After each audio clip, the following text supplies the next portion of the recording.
delighted to welcome Nick McDonnell from Meta, who's going to join us today at Innovation PNG. Welcome, Nick. Thanks, Andrew. Thanks so much for having me. And apologies, I'm not there in person. Would have loved to have joined, but unfortunately, I'm coming to you live from Sydney. But I will hope to get up there sometime early next year. Yeah, we'll definitely have to have you at next year's conference for sure. Let's start a little bit with Meta's involvement in PNG and the Pacific. Obviously, you deal in a lot of markets all over the world. What specifically are you doing in PNG in the Pacific? Yeah, it might be useful if I sort of talk you through our sort of strategy and plan for the Pacific more generally, because that can kind of frame the conversation. But the sort of first thing I would say is that we're quite aware that our services are used broadly across the Pacific and of course in Papua New Guinea. But if we look at them in sort of 3 or 4 pillars, really, the first one looks at online safety.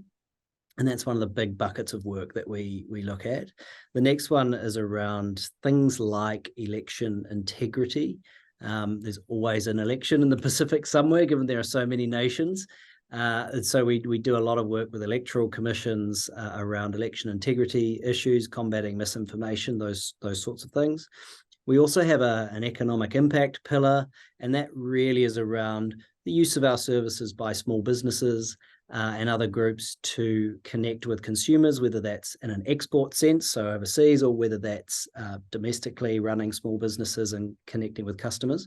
And then the other piece is around disaster preparedness. So the use of our services for governments and NGOs to connect with citizens, to prepare for, respond to, and communicate information during a natural disaster. And obviously, we live in the most disaster-prone region on Earth in terms of cyclones, those sorts of things. And so those are the 4 buckets of areas where we tend to focus our efforts.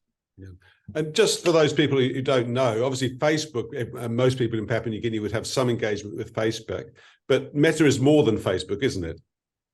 Yeah, it's we obviously changed our name probably a year or so ago, or maybe a bit longer, and Meta now is the kind of umbrella company, and underneath you have Facebook, which we call the Blue app, and many people will be familiar with that, but also Instagram, WhatsApp, as I know many people in PNG also use WhatsApp, and then the newer areas that we're getting into around reality labs, we call them. And so that's things like the hardware and the virtual reality headsets that you might see, that sort of stuff. So that's the kind of area we're really moving into in a big way. We've heard the metaverse as a big thing people talk about, and that relates primarily to those sorts of technologies as well. But the big 3 really that people kind of talk about are Facebook, WhatsApp, and Instagram.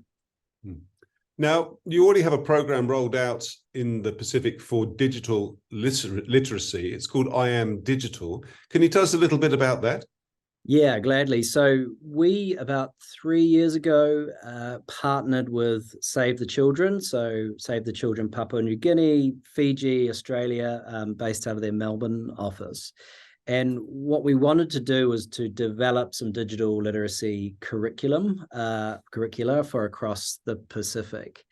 And because we did see a big gap in that space, so we convened an advisory group made up of local Pacifica people, from governments, from NGOs, academics, pulled them together. We brought in some of our existing training products that we had in terms of digital literacy, but we really hyper-localized them. And so that program now covers a range of subject areas around things like security, in terms of turning on 2-factor authentication and password protection, the base level stuff. But it also covers things like online bullying and harassment, avoiding misinformation, violence and incitement in terms of comments and images, media literacy, scams awareness, mental health, and also the pointier end of online safety around things like child safety. So it is directly aimed at educators, young people, their parents, and opens up an ability to have a conversation, but it is a full curriculum. So we are seeing this being piloted in in Fiji, in schools on devices that the schools are now providing. This is already preloaded in some cases. So it's an interesting thing. It's all in locally spoken languages. So I think there's 9 different languages it's now in. It's in 7 different countries, including Papua New Guinea. And we're very, very proud of it, but also really appreciative of the partnerships we've had to bring it to market. And hopefully it goes into the next phase as well, which will be phase 4 of the program. And there's a website, I believe, you can go to get more information about that. Yeah, for sure. We'll provide you with all the links and everything so that participants can go and see it. And then once you go in, you can actually click the language. So you can go into Tok, Pidgin, and you can go through if that's how you want to view it. You can also go in English, whatever you like. So there's various ways to navigate the site. Fantastic. Now, the other thing that I've really noticed in Papua New Guinea is the number of people using Facebook and other platforms to promote their businesses. And that's something that you will have specific tools for. And I think also you've got a pilot program already working in the Solomon Islands to help SMEs in particular develop platforms on Facebook and so on to actually make money. Yeah, that's right. I mean, when you look at the platform, it is largely free, and even if you are running ads on the platform, it's a comparatively very low cost. But even in Pacific Islands, we do see lots of small businesses using the services, particularly Facebook, to connect with consumers and not necessarily take payments through that, but also just connect with consumers. As in, I think in the Solomon Islands, there was a group that were producing locally made soap, right? And they were doing it all from their van, and they had no setup other than a Facebook page. And they would say, we're going to be in this location at this time, come down. And it's just that marketing that can happen. And you can target it to an area, or you can just put the message out, and then you can essentially run your entire online business from there. In Solomon Islands, we work quite closely with the Solomon Islands Chamber of Commerce and Industry there. We did set up a program with them.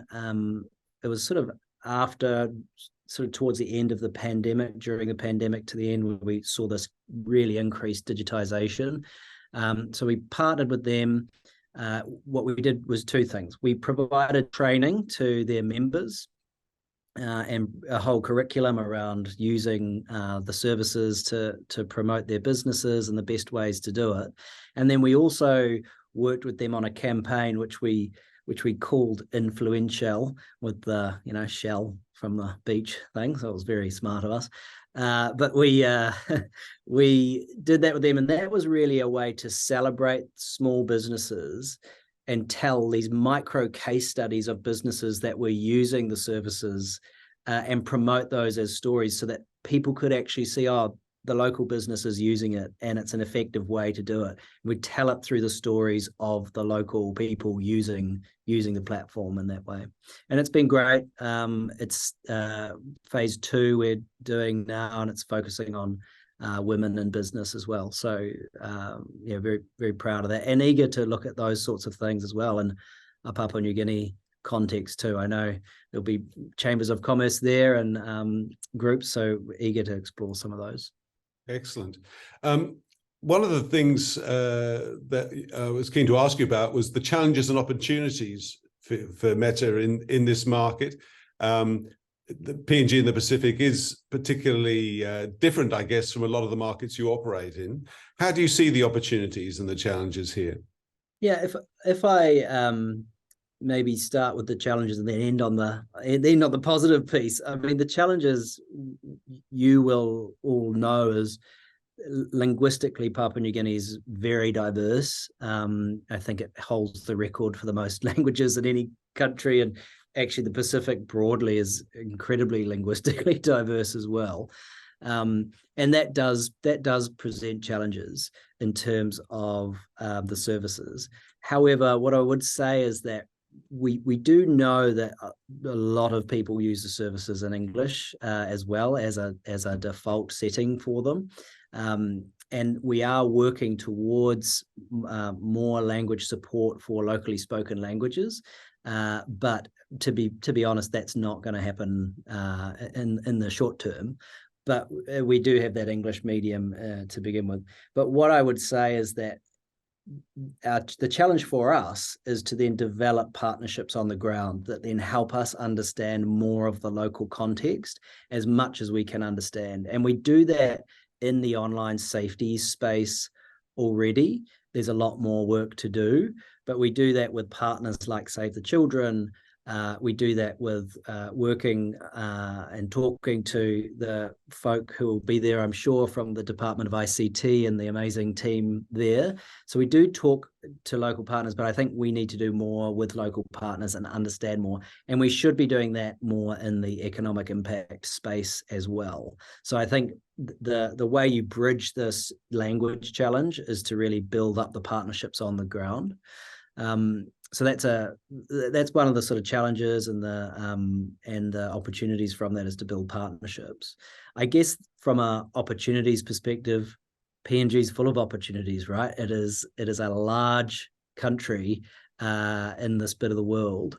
It's probably bigger than any one Australian state, I'm guessing at the moment. And you are rapidly digitizing and people are rapidly coming online.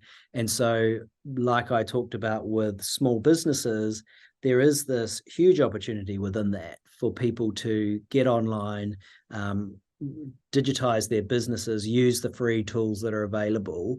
And those are sort of what I would say building block things to then get you to the next level, which you can talk about AI and you can talk about all those things, but getting people that digitally literate to get to that next point is the big opportunity. So there's cables and there's there's undersea cables and there's connectivity and there's satellites, but there's also this digital literacy piece around the use of those services. Sorry, that went on a bit. That's all right. I'd be interested if you can give us any insights into how Papua New Guineans are using Facebook and your other services. I'm not sure how much you're allowed to reveal to us about that, but it'd be interesting to know what you can say.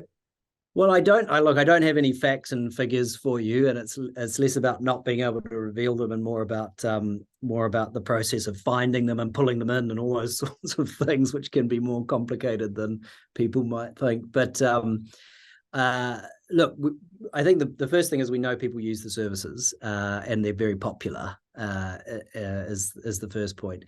The other piece is that Facebook is obviously the most popular, but we do know a lot of people use things like WhatsApp as well, and that seems to be pretty popular, particularly in the urban areas, of course. So you do see a concentration in those places, but we also do see, and this is again an opportunity, I suppose, the connection to some of the remote parts of the country. We do see stuff coming in from the highlands and those sorts of places. So there is this opportunity there to connect the urban and the remote. In terms of numbers and those sorts of things, what we sort of say is a lot of people use mobile phone technology, obviously, in Papua New Guinea. I think sometimes there are even data packages that are Facebook-only data packages, which are not necessarily us, but that happens.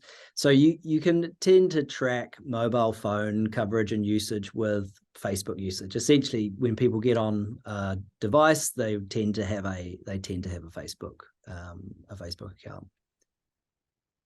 Excellent. So anything you can reveal about what will be the next thing for Meta or Facebook in this part of the world, or is it still under wraps? Well, we were just talking about this today. We obviously have some elections coming up in this bit of the world. We obviously have we had PNG this year. We've got Solomon Islands coming up.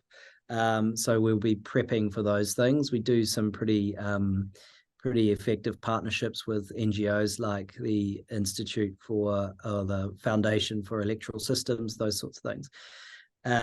But what we're really looking at are a couple of things. One is expanding a little bit of that economic impact work that we talked about with the Solomon Islands piece. I'd love to start that conversation in Papua New Guinea. But the other thing I do want to sort of perhaps leave something on as a big focus for us is around online safety. And so we are looking at this online safety space in a big way at the moment, and working with partners like Save the Children in Fiji and Papua New Guinea and others on some of those issues, and eager to progress some of those conversations, because when you look at the online safety piece, it is not something that any one sector can solve. We won't be able to do it ourselves. It's a whole of society thing. So you do need some really good work coming from government, and I know the team at Department of ICT are doing some great stuff there.